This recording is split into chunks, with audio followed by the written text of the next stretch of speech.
Hello everyone, तुमच्या सर्वांचं diploma गुरुकुल ह्या चॅनलमध्ये स्वागत आहे. तर आत्तापर्यंत आपण कोणते कोणते टॉपिक कव्हर केलेले आहेत. What is operating system and what are the different functions of operating system. आणि ह्या व्हिडिओमध्ये आपण काय कव्हर करणार आहे, what are the different types of operating system. Okay, तर मी इथे तुम्हाला सगळे टाईप्स लिहून दिलेले.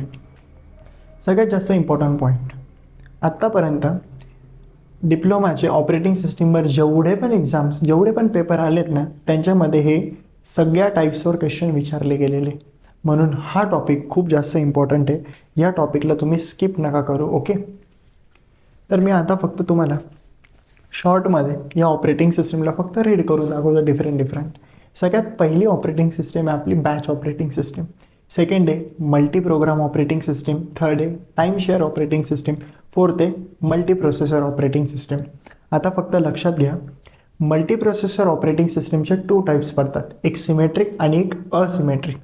काय मल्टी प्रोसेसर ऑपरेटिंग सिस्टीमचे 2 टाईप्स पडतात, एक सिमेट्रिक आणि एक असिमेट्रिक. एवढं लक्षात राहू द्या फक्त. नंतर काय आपली 5th one distributed operating system. 6th कोणती आपली real time operating system. Real time operating सिस्टीमचे पण 2 प्रकार पडतात. कोणता? पहिला आहे आपला सॉफ्ट रिअल टाईम आणि दुसरा आहे हार्ड रिअल टाईम. ओके, तर फक्त एवढं लक्षात ठेवा, इनलिस्ट करताना तुम्हाला कामात येईल. आणि नंतर काय मोबाईल ऑपरेटिंग सिस्टीम.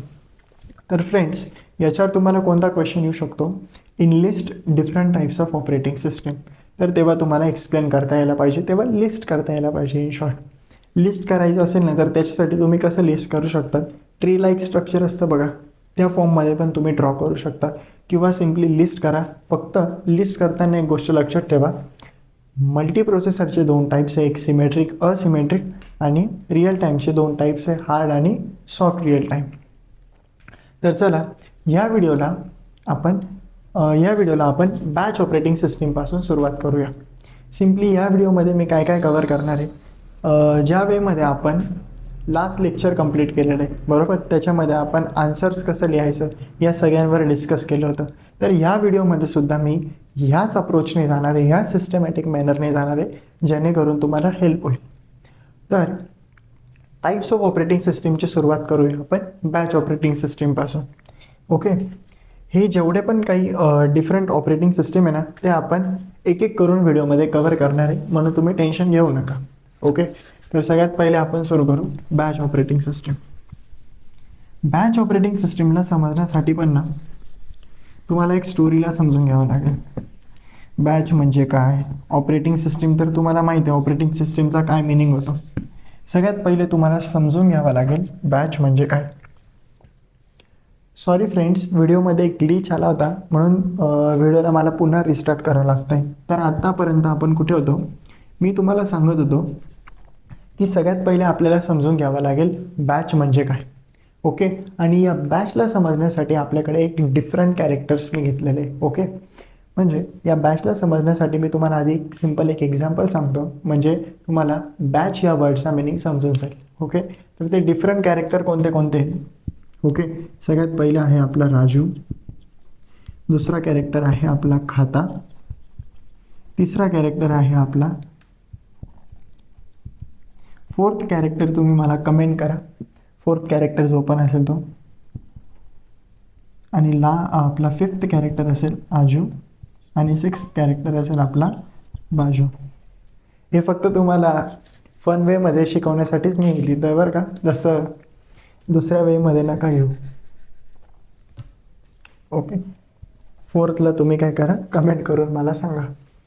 तर मित्रांनो, आता तुम्ही फक्त अज्युम करा, हा जो राजू आहे ना, याला काय करायचं आहे, डिप्लोमा गुरुकुलच्या ऑपरेटिंग सिस्टीमच्या नोट्स रीड करायच्या. ओके, आणि खाता जो आहे त्याला काय करायचं आहे, सॉफ्टवेअर इंजिनिअरिंगच्या नोट्स रीड करायच्या. मी इथं लिहितो, याला ऑपरेटिंग सिस्टीमच्या, याला सॉफ्टवेअर इंजिनिअरिंगच्या, याला ऑपरेटिंग सिस्टीमच्या, हा जो आहे याला मी आता हिडन नाव देतो. ओके, याला कोणाच्या सॉफ्टवेअर इंजिनिअरिंगच्या करायच्या. आता हा जो आहे आजू, याला कोणाच्या करायच्या आहे, सॉफ्टवेअर इंजिनिअरिंगच्या, आणि याला कोणाच्या रीड करायच्या आहे, ऑपरेटिंग सिस्टीमच्या. तर फ्रेंड्स, तुम्हाला सर्वांना बॅच म्हणजे माहिती आहे का? 2 मिनटं ह्या व्हिडिओला पॉज करा आणि मला फक्त सांगा की बॅच म्हणजे काय. कमेंट्समध्ये मला राईट करून दाखवा की बॅच म्हणजे काय. तुम्हाला सर्वांना माहीत आहे बॅच म्हणजे काय. मी तुम्हाला सिम्पलमध्ये सांगतो, बरोबर. आता अज्युम करा एक आय टीची वेगळी डिपार्टमेंट आहे, बरोबर, आणि ENTCची डिपार्टमेंट आहे. आता आय टी आणि ENTCची डिपार्टमेंट वेगळी काय बरं, तर त्याच्यामध्ये आय टीचे जेवढे पण स्टुडंट्स आहेत त्यांना कोणते कोणते सब्जेक्ट्सचे, ऑपरेटिंग सिस्टीम झाला, ॲडव्हान्स कम्प्युटर नेटवर्क झाला, सॉफ्टवेअर इंजिनिअरिंग हा डिफरंट सब्जेक्ट झाला. इलेक्ट्रिकलच्या स्टुडंट्सला का आपण डिफरंट डिपार्टमेंटमध्ये सेपरेट केलेलं आहे, तर त्याचं रिझन आहे इलेक्ट्रिकलचे डिफरंट सब्जेक्ट्स आहे, काही असू शकतात ना, इलेक्ट्रॉनिक्स सब्जेक्ट असू शकतो. तर असे डिफरंट त्यांना इलेक्ट्रिकलवाल्यांना सब्जेक्ट आहे. तर तुम्ही एक गोष्ट बघा, आय टीवाल्यांची आपण काय केली, एक डिफरंट बॅच केली, डिपार्टमेंट केली. डिपार्टमेंट म्हणजे काय, एक बॅच केलेली. आणि त्यांना आपण बॅच कधी म्हणतोय, का म्हणतोय, कारण की सगळ्यांचे सिमिलर गोल आहे, काहीतरी सिमिलर कॅरेक्टरिस्टिक्स मॅच होत आहे. का, आता आय टीचे जेवढे पण सगळे स्टुडंट्स आहेत त्यांना कोणते कोणते सब्जेक्ट आहे, ऑपरेटिंग सिस्टीम, ACN आणि अजून सॉफ्टवेअर इंजिनिअरिंग सारखे. म्हणून यांना आपण काय केलं, एका डिफरंट बॅचमध्ये काय सेपरेट केलेलं आहे. आणि इलेक्ट्रिकलचे दुसरे सब्जेक्ट आहे, बरोबर, काही असू शकतात इलेक्ट्रॉनिक्स सारखे. आणि जेवढे पण स्टुडंट्सला ते सब्जेक्ट असतील त्यांची काय केली आपण, एक डिफरंट बॅच. तर तसंच ऑपरेटिंग सिस्टीममध्ये बॅचचा मिनिंग असतो. आता इथं काय करू, आपण एक बॅचला क्रिएट करू. आता तुम्ही बघू शकता ऑपरेटिंग सिस्टीमच्या नोट्स कोणाकोणाला रीड करायचे आहे, राजूला, काजूला आणि एक बाजूला. मग आपण यांची डिफरंट बॅच बनवू शकतो. यस, मी एक B1 बनवतो, कोणाची, OSY वाल्यांची. आणि B2 बॅच कोणाची बनवतो, सॉफ्टवेअर इंजिनिअरिंगवाल्यांची. सॉफ्टवेअर इंजिनिअरिंगवाले कोण आहे, एक खाता आहे, ओके, एक हिडन आहे आणि एक कोण आहे, आजू. ओके, तर एवढं आपण काय केलं, फक्त बॅच बनवलं. इथं मी मेन्शन केलं. बॅचचा सिम्पल हाच मिनिंग आहे. आणि हा मिनिंग आपल्या बॅच ऑपरेटिंग सिस्टीमला लिंक होणार आहे. ओके, हा जो मिनिंग आहे आपला, हा बॅच ऑपरेटिंग सिस्टीमला कसा लिंक होतो ते बघा. आता सिम्पल मी काय करतो, तुम्हाला डायग्रामच्या थ्रू बॅच ऑपरेटिंग सिस्टीमला समजवतो. तर याच्या आधी फक्त तुम्ही एक स्टोरी समजून घ्या. बॅच ऑपरेटिंग सिस्टीम आली होती 1960च्या दरम्यान. आणि त्या टाईमच्या जर युजरला प्रोग्रामला रन करायचं असेल तर ते कशा पद्धतीने करायचे ते आपण इथे बघूया. आता हा दिलेला आहे आपल्याला युजर. ओके, याला काय प्रोग्राम रन करायचा आहे, 2चा टेबल. हा जो आहे युजर 2, याला पण 2चा टेबल प्रिंट करायचा आहे. हा जो युजर 3 आहे त्याला काय करायचं आहे, 3 नंबरला फक्त काय करायचं आहे, प्रिंट करायचं आहे. काय टेबल वगैरे नाही, फक्त एक 3 नावाचा नंबर आहे त्याला प्रिंट करायचा. आणि अज्युम करा आणखी एक कोणीतरी आपण एक युजर घेतलेला आहे, त्याला पण काय करायचं आहे, इथे एक युजर काढून घेऊ. चला, दिसतोय का तुम्हाला, यस. ओके, इथे एक युजर काढून घेऊ. ओके, आणि याला पण काय करायचं आहे, 3चा जो नंबर आहे तो काय करायचा आहे, प्रिंट करायचा आहे. मग पुढे काय होईल, सगळ्यात पहिले हा जो युजर असेल ना, सेपरेट युजर काय काम करतील माहिती आहे का. आता याला 2चा नंबर प्रिंट करायचा आहे ना, तर हा सगळ्यात पहिले 2चा नंबर कम्प्लिटली प्रोग्राममध्ये कन्वर्ट करून घेईल. म्हणजे पूर्ण याचा 2च्या टेबलचा काय करेल, प्रोग्राम बनवेल. आणि या प्रोग्रामला काय करेल, एका डिव्हाइसमध्ये स्टोअर करेल. मी तुम्हाला लास्ट लेक्चरमध्ये बोललो होतो की आपण पंच कार्डला समजून घेणार आहे, बरोबर. तर चला, आता वेळ आली पंच कार्डला समजून घेण्याची. बॅच OSमध्ये पंच कार्ड खूप जास्त इम्पॉर्टंट आहे. आता मित्रांनो, जेव्हा पण वापस रिपीट करतोय, जेव्हा पण आपल्याला प्रोग्राम्सला लोड करायचे असेल 1960च्या दरम्यान जेव्हा बॅच ऑपरेटिंग सिस्टीम होती, तर तेव्हा जेवढे पण इन्स्ट्रक्शन्स अँड डेटा असेल, जेवढा पण आपला कोड असेल ना, तो कशाच्या थ्रू आपण लिहिणार होतो, पंच कार्डच्या through. Okay, punch card, spelling नाही यार. ओके, हां, पंच कार्ड. आता समजा मला काहीतरी एक डेटा याच्यामध्ये पंच कार्डमध्ये लोड करायचा आहे, 2 टेबलचा. 2चा टेबल जो आपल्याला प्रिंट करायचा आहे ना, त्याचा जो पण काय डेटा आहे तो मला काय करायचा, स्टोअर करायचा पंच कार्डमध्ये. तर तो कसा स्टोअर करतो आपण, होल्सच्या थ्रू. तुम्ही बघू शकता इथे डिफरंट होल आहे. आणि प्रत्येक होल काय रिप्रेझेंट करतोय, एक डेटाला रिप्रेझेंट करतोय. प्रत्येक होल काय करतोय, डेटाला रिप्रेझेंट करतोय. आणि डेटाच म्हणजे काय, इन्स्ट्रक्शन, बरोबर. तर पुन्हा एकदा सांगतोय, पंच कार्डमधला प्रत्येक होल काय करतोय, डेटा आणि इन्स्ट्रक्शनला काय करतोय, रिप्रेझेंट करतोय. इथपर्यंत समजलं तुम्हाला, समजलं असेल. ओके,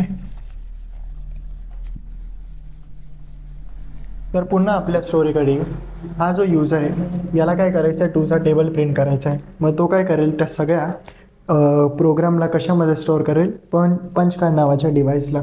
त्याचप्रमाणे हे जेवढे पण 4 यूजर आहे ना, हे काय करतील, त्यांचे जेवढे पण प्रोग्राम आहे त्यांना काय करतील, पंच कार्ड डिव्हाइसमध्ये काय करतील, स्टोअर करतील. तुम्हाला पंच कार्ड कसा दिसतो हे जर बघायचं असेल ना, तर मी एक डिस्क्रिप्शनमध्ये त्याची इमेज जी असेल ना ती अपलोड करून देईल. तुम्ही फक्त त्या डिव्हाइसला बघून घ्या तो कसा दिसतो.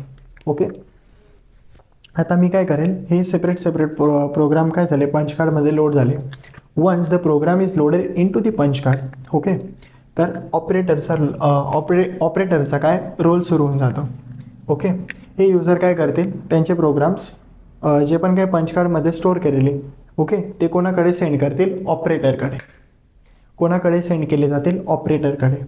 आणि आता या व्हिडिओमध्ये तुम्हाला एक गोष्ट लक्षात ठेवायची, जेव्हा पण मी जॉब ह्या वर्डचा यूज करेन ना, तर त्याचा सिम्पल मिनिंग आहे प्रोग्राम. जॉब म्हणजेच प्रोग्राम. तर एवढी गोष्ट तुम्ही फक्त लक्षात ठेवा. ओके, तर या युजरने काय केलं, पंच कार्डच्या थ्रू त्याचा फर्स्ट जॉब काय, याचा जॉब टूचा टेबल प्रिंट करण्याचा, तो त्यांनी ऑपरेटरकडे सेंड केला. ओके, म्हणून आपण इथे फक्त जॉब लिहायचं. जॉब म्हणजे काय, सेपरेट जॉब आपण काय केले, ऑपरेटरकडे सेंड केले. आता बॅच ऑपरेटिंग सिस्टीममध्ये ऑपरेटरचं काय काम असतं माहिती आहे का, जेवढे पण सिमिलर प्रोग्राम्स असतील, आता इथे बघा हा टू टेबल, ओके, टूचा टेबल काय एक सिमिलर प्रोग्राम आहे. हे दोघं काय सिमिलर आहे, हे दोघं काय सिमिलर आहे, आणि हे दोघं पण काय सिमिलर आहे. ओके, मग हा ऑपरेटर काय करेल, जेवढे पण सिमिलर जॉब्स असतील ना त्यांना कशामध्ये कन्वर्ट करेल, बॅचमध्ये. कशामध्ये कन्वर्ट करेल, बॅचमध्ये. मग यांनी काय केलं, ऑपरेटरने एक बॅच बनवली B1 आणि एक बॅच बनवली B2, सिमिलर जॉब्सची. इथपर्यंत कळलं. आणि त्याच्यानंतर या बॅचला क्रिएट केल्यानंतर हा ऑपरेटर काय करेल, कम्प्युटर सिस्टीमकडे हे जेवढे पण बॅचेस आहेत ना त्यांना लोड करून देईल. ओके, त्यांना स्टोअर करेल कोणामध्ये, कम्प्युटर सिस्टीममध्ये. आता रोल इथे येतो आपल्या बॅच ऑपरेटिंग सिस्टीमचा. बॅच ऑपरेटिंग सिस्टीम काय करेल माहिती आहे का, या जेवढ्या पण बॅचेस आहेत ना त्यांना मेमरीमध्ये स्टोअर करेल. कशामध्ये लोड करेल, मेमरीमध्ये लोड केल्यानंतर ऑपरेटिंग सिस्टीम काय करेल, ह्या ज्या बॅचेस आहेत ना या बॅचेसमध्ये काय जॉब आहे, जॉब 1, जॉब 2, जॉब 3, या जॉब्सला काय करेल, FCFSच्या ऑर्डरने. FCFS म्हणजे काय, फर्स्ट कम फर्स्ट सर्व. ओके, FCFS मी इथे लिहिलं आहे बघा. FCFS म्हणजे काय, फर्स्ट कम फर्स्ट सर्व. या ऑर्डरने काय करेल, बॅच ऑपरेटिंग सिस्टीम या प्रत्येक जॉबला काय करेल, एक्झिक्यूट करेल. तर एवढीच आहे बॅच ऑपरेटिंग सिस्टीमची स्टोरी. आणि बॅच ऑपरेटिंग सिस्टीम सगळ्यात simple type of operating system आत्तापर्यंत आहे. याचा आन्सर खूप सिम्पल असतं. ओके, आता फक्त तुम्हाला पुन्हा एकदा ऑपरेटरच्या नंतर काय होतं ते पुन्हा सांगतो. बॅच ऑपरेटिंग सिस्टीमचा रोल. बॅच ऑपरेटिंग सिस्टीम काय करेल, हे जेवढे पण बॅचेस आहे यांना काय करेल, मेमरीमध्ये स्टोअर करेल. मेमरीमध्ये स्टोअर केल्यानंतर जी पण पहिली बॅच ऑपरेटिंग सिस्टीमने लोड केली तिच्यामधले जॉब्स जे असतील, ओके, जॉब 1, जॉब 2, जॉब 3, ते मेमरीमध्ये लोड करेल. ओके, म्हणजे हा जॉब 1 असेल, ओके, हा जॉब 2. आणि ऑपरेटिंग सिस्टीम काय करेल, एक एक करून सगळ्यांना काय करेल, एक्झिक्यूट करेल. ओके, म्हणजे ऑपरेटिंग सिस्टीम सगळ्यात पहिले कोणाला एक्झिक्यूट करेल, जॉब 1ला. त्याच्यानंतर कोणाला एक्झिक्यूट करेल, जॉब 2ला. एवढं तुम्ही फक्त लक्षात राहू द्या.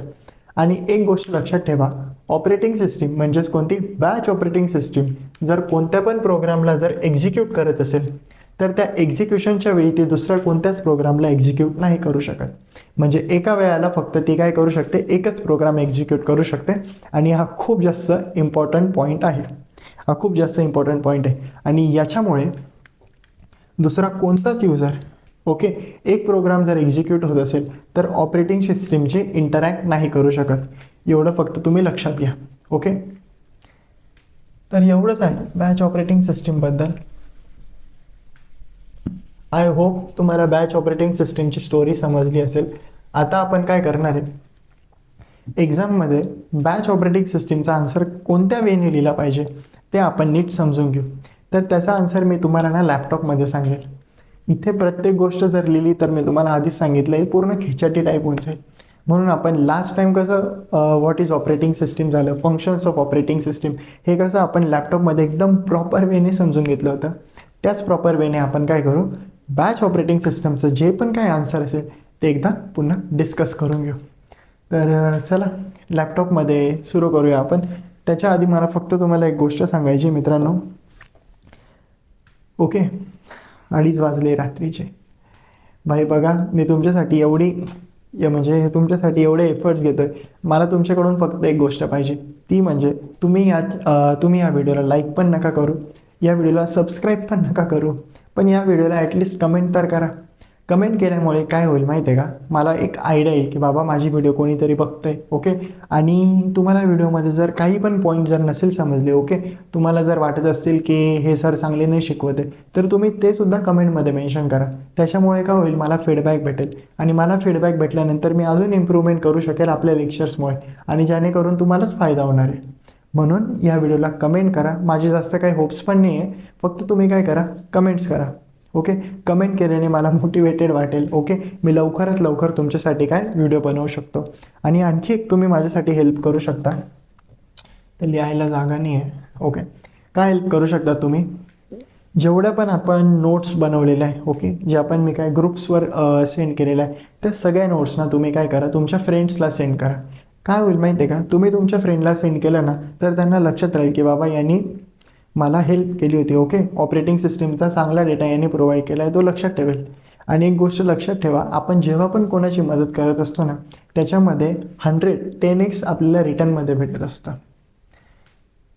तर एवढीच माझ्यासाठी मदत करा. तुमचे जेवढे पण फ्रेंड्स असतील ना, त्यांना आपल्या नोट्स आणि ही व्हिडिओची लिंक शेअर करा. थँक्यू. चला आता आपण लॅपटॉपमध्ये पूर्ण एक्सप्लेनेशन समजून घेऊया. हॅलो फ्रेंड्स, आता आपण बॅच ऑपरेटिंग सिस्टीमच्या एक्सप्लेनेशनला सुरू करणार आहोत. तर चला, बॅच ऑपरेटिंग सिस्टीमच्या डिस्क्रिप्शनला आणि ते आन्सर सिस्टमॅटिक वेने कसं लिहिलं पाहिजे ते एकदम डिटेलमध्ये आणि चांगल्या वेने समजून घेऊ. चला, एकच मिनिट फक्त. हं. इथे तुम्ही बघू शकता बॅच ऑपरेटिंग सिस्टीम. ओके, तर हा जो क्वेश्चन येईल ना, तो तुम्हाला 4 मार्कांसाठी येईल. ओके, तिथं म्हटलेलं असेल explain batch operating system. Okay, असा क्वेश्चन आला तर त्याचा आन्सर कशा वेने लिहायचं ते आपण बघू. First point. Okay, batch operating system designed in such a way that the users of batch operating system do not interact with the computer directly during execution. याचा मीनिंग काय, मी तुम्हाला व्हाईट बोर्डवर सांगितलं होतं काय, की एका टायमाला फक्त एकच जॉब एक्झिक्यूट होऊ शकतो. ओके, एका टायमाला फक्त एकच जॉब एक्झिक्यूट होऊ शकतो. दुसऱ्या जॉबला जर एक्झिक्यूट व्हायचं असेल तर त्याला थांबावं लागेल. ओके, म्हणजे एका वेळी फक्त एकच प्रोग्राम एक्झिक्यूट होतोय. तर त्यावेळी जेव्हा पण सीपीयू म्हणजेच बॅच ऑपरेटिंग सिस्टीम जेव्हा पण कोणत्या प्रोग्रामला जर एक्झिक्यूट करत असेल, तर त्या टायमाला दुसरा कोणताच युजर त्या एक्झिक्युशनच्या वेळी त्या बॅच ऑपरेटिंग सिस्टमला इंटरप्ट नाही करू शकत. ओके, और त्या एक्झिक्युशनला इंटरप्ट नाही करू शकत. तर आपण इथं तेच म्हटलंय की जेव्हा पण प्रोग्राम रन होत असेल, तर तेव्हा कोणत्याच युजरला नवीन जॉब ऑपरेटिंग सिस्टमला और सीपीयूला देता नाही येणार. सिंपल त्याचा तोच मिनिंग आहे. Batch operating system design in such a way that the users of batch operating system do not interact with the computer system directly during the execution. तर हा पॉइंट तुम्ही काय करा, नीट समजून घ्या. ओके, पुन्हा एकदा रीड करतोय. Batch operating system design in such a way that the users of batch operating system do not interact with the computer directly during execution. हा ड्युरिंग एक्झिक्युशन खूप इम्पॉर्टंट आहे हा का. आता त्याच्यानंतर ही डायग्राम आहे. डायग्राम तर खूप जास्त इझी. ओके, सगळ्यात पहिले युजर आहे. ओके, तुम्हाला जर हे असे सर्कल नसेल काढायचे ना, तर सिंपल तुम्ही काय असे ढग काढू शकता. ओके, हे ढग काढले का तुमचा टाइम पण वाचेल. तिथे काय मेन्शन करू शकता तुम्ही, user, user one, user simply user one, user two पण मेन्शन करायची गरज नाही. युजर युजर मेन्शन करा. आणि फ्रेंड्स, मी ज्या डायग्राम नोट्समध्ये प्रोव्हाइड केलाय त्यांनाच फक्त रेफर करा. काही दुसऱ्या डायग्रामला एक्झाममध्ये काढून नका येऊ, तुमचे मार्क्स कमी होऊ शकतात. हे बघा, हे असे युजर युजर सिम्पली आपण काय केले,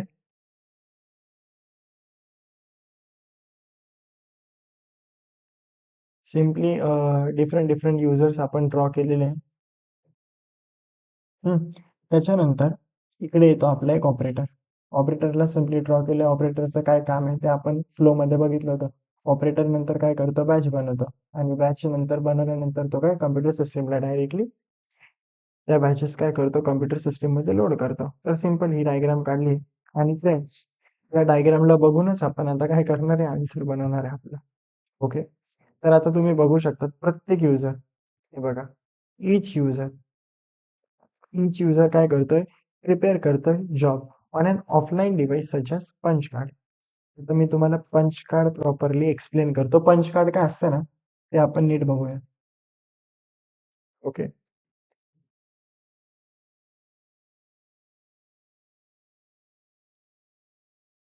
ओके, पंच कार्ड.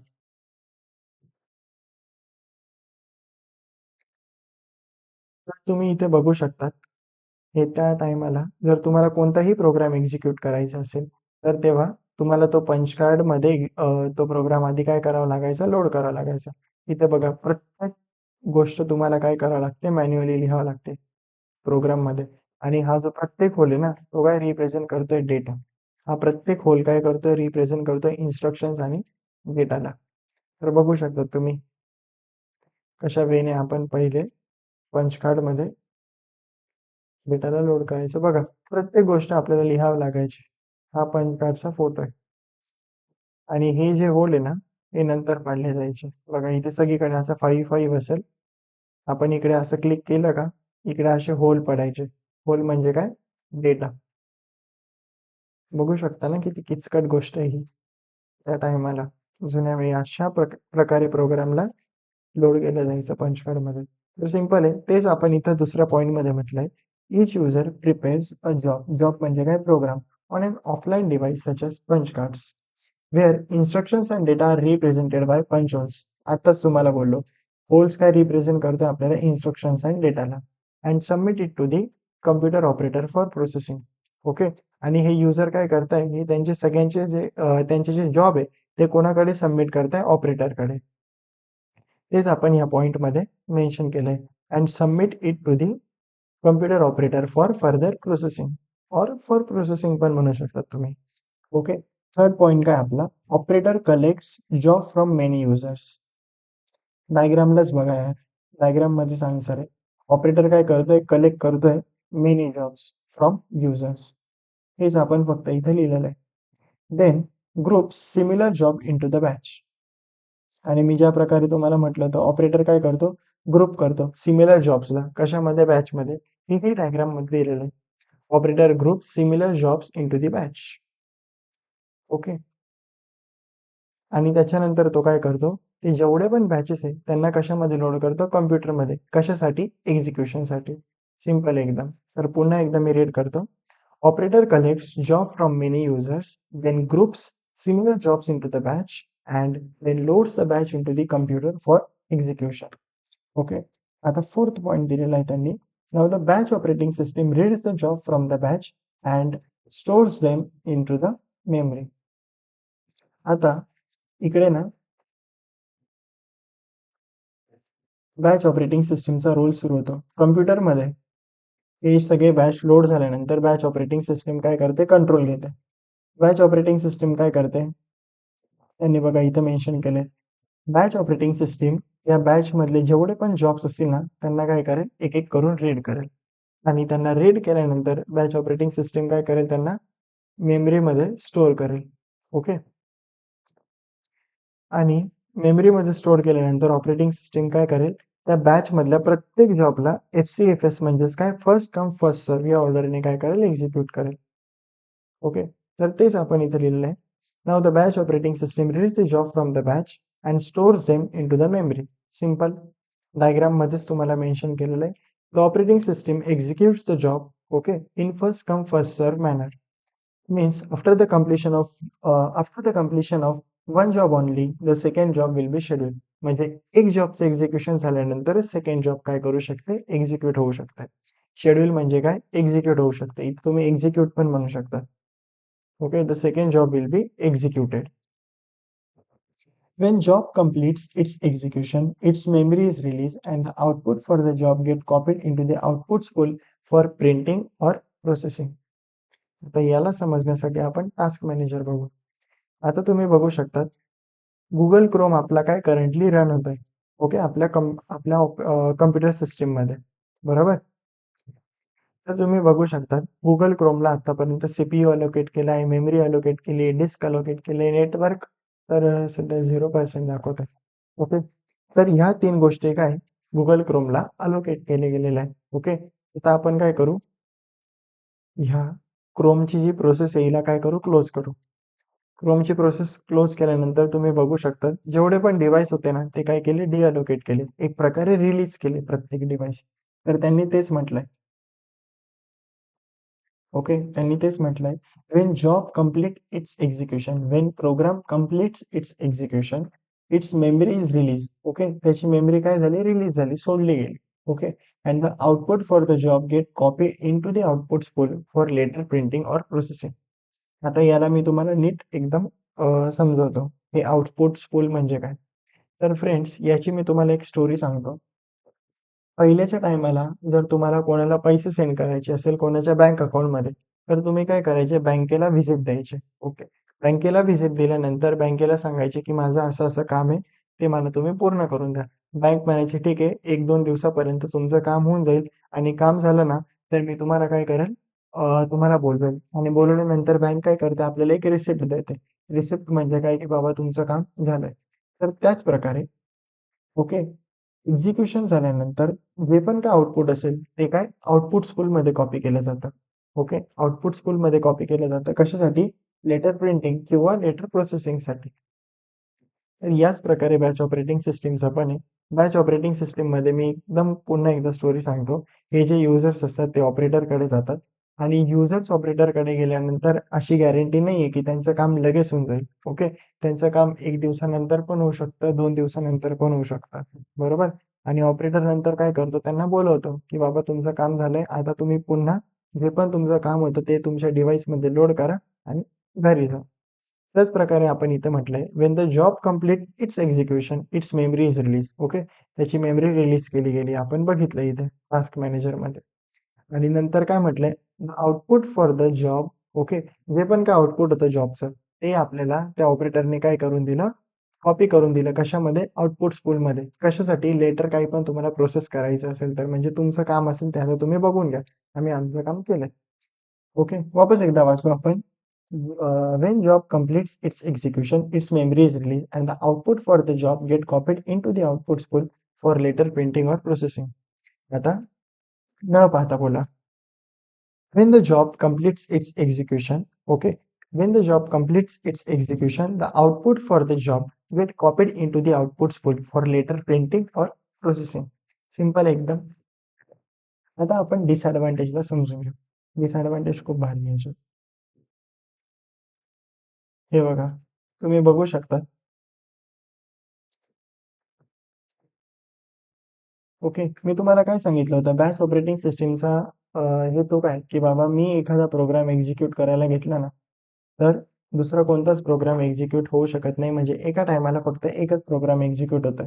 तर यालाच आपण काय म्हणत असतो, सीपीयू आयडलनेस. म्हणजे बाकीचे प्रोग्राम काय होत आहे, स्तब्ध राहते. बाकीच्या प्रोग्रामला रन नाही होता येते. तर यालाच आपण काय म्हणत असतो, सीपीयू आयडलनेस. आणि या अशा गोष्टीमुळे सीपीयू आयडलनेस काय होते, एक प्रकारे इन्क्रीज होते. बघा, मी इथं मेन्शन केलंय, सीपीयू आयडलनेस इज इन्क्रीज. हा काय झाला, एक डिसएडव्हान्टेज. याचं मराठीमध्ये सुद्धा आपण इथे एक्सप्लेनेशन घेतलंय. जोपर्यंत सीपीयू एक जॉब पूर्ण करत नाही तोपर्यंत तो दुसरा जॉब करू शकत नाही, याला सीपीयू आयडलनेस म्हणतात. थ्रूपुट म्हणजे काय माहिती आहे का मित्रांनो, throughput is the number of jobs completed per unit of time.